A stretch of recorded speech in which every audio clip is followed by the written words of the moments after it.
New in from Hornby is the Liverpool and Manchester Railway Centenary pack containing number 57 Lion. Now, it's an attractive book-shaped box, not unlike the one the Rocket came in. So this is obviously their standard Era 1 packaging.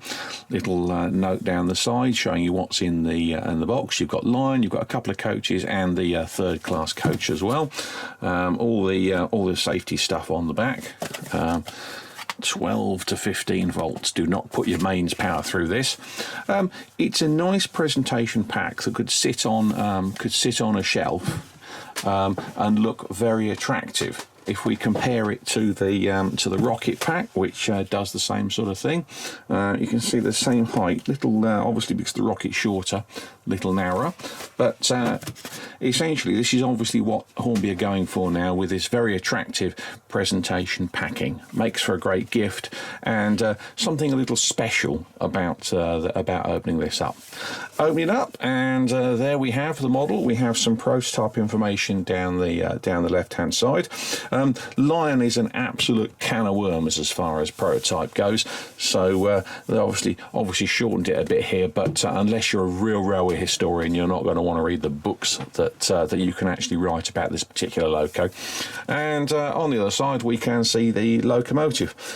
To be fair, I think this is where the book style falls down a bit, because all the rolling stock is wrapped in sort of plastic, and you'll be able to see that if I open this up.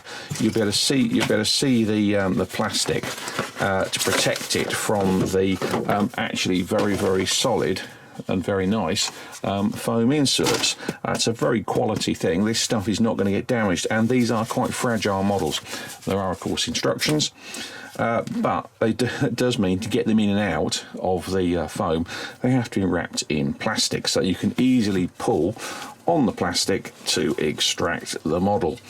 I mean, you've got to be honest, if you look at that coach, the level of detail, the fineness on these things, they really do feel delicate. So they need to be packed safely and properly, so you get them in one piece.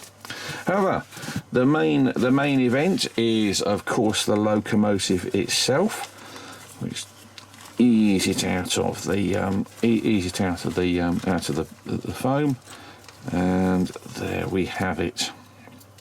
There we have Lion in her full glory.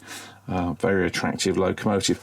Just while I'm here, let's have a quick look. We've obviously got another coach, and the first and the third class coach.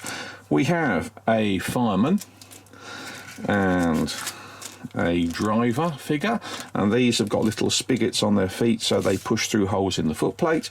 And of course, because all the Era 1 Hornby stuff has this slightly realistic but different chain coupling, we've got some couplings as well, so it's all very nice. Right, let's get down to it and have a look at the loco. Right, here we go. One locomotive. Start with the basics. It is 14 centimetres long, roughly, over buffers, and I would have said about over the crank pins, 38-ish millimetres. So this isn't a big locomotive by any means. The full plate flops around quite appropriately. That's good, because obviously this is a very open cab. You really can see inside it, so you can see a little hole there. By the way, that's where can't get my hand out of the way. You can see a little hole where the driver goes, and so it is first and foremost a very pretty looking locomotive. Interesting things to note are we have a sort of plated chimney, so you've got the attractive metal style chimney. Now the firebox would also have a brass cover, and that's really, really difficult to do in model form. But I have to say, my first impressions are Hornby have done quite a good job on this one. In Hornby Model World, you'll have seen some of the development footage, and they had to work quite hard to get a really good effect on top of the brass effect smoke box. Wood printed boiler cladding. you either like that or you don't. And as ever with Hornby, the decoration is very, very impressive indeed. Tiny little details like the cab footsteps there. This is a really delicate little locomotive.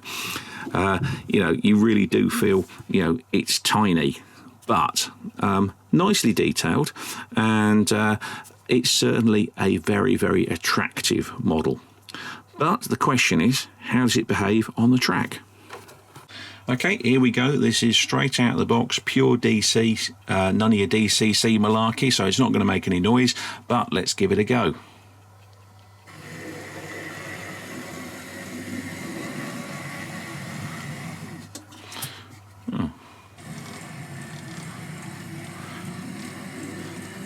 That seems sweet enough, doesn't it?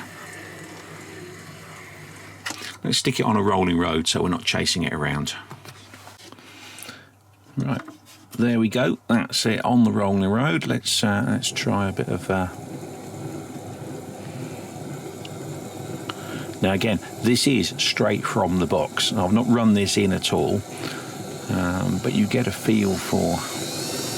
It's going to have a fair old turn of speed on this, probably wildly unrealistic. I think a bit, but it does want to be sort of one of those high stepping locos. So you see, so let's go through the range. Yeah, look at that. Look at that. I have to say, cramming everything into this loco is impressive. I believe you can even have sound with a chip with the speaker in the back of the tender.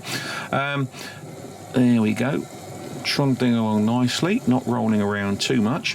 Let's go backwards as well, be on the safe side.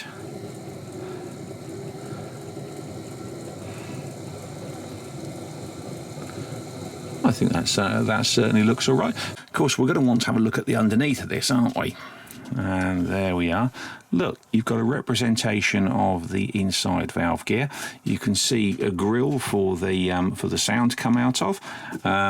The locomotive appears to be permanently coupled. There's crosshead screws on either side of the bar, and it's plugged in the middle of the tender. Let's give it a bit of juice, see if we can make it work. Tender wheels pick up, I think. Yes, look at that. And you can probably just about see the little gears thrashing away underneath the locomotive. But there you go. A little bit of a look underneath at the model as well. Hopefully you won't see this because it'll stay on the track, but it's always interesting to have a look to see how these things work, isn't it? First impressions are very good. Personally, I'm not wild about the wood effect on the boiler, but that sort of thing is going to be very subjective. The model itself is nicely decorated. It seems nicely engineered. It looks the part, and certainly I'd be very happy to run it in a nice Era 1 layout. So there we go. Some Era 1 right at the dawn of railways motive power. We've got the rocket and now it's being joined by line. And it makes you wonder, have Hornby got anything else for this era up their sleeve?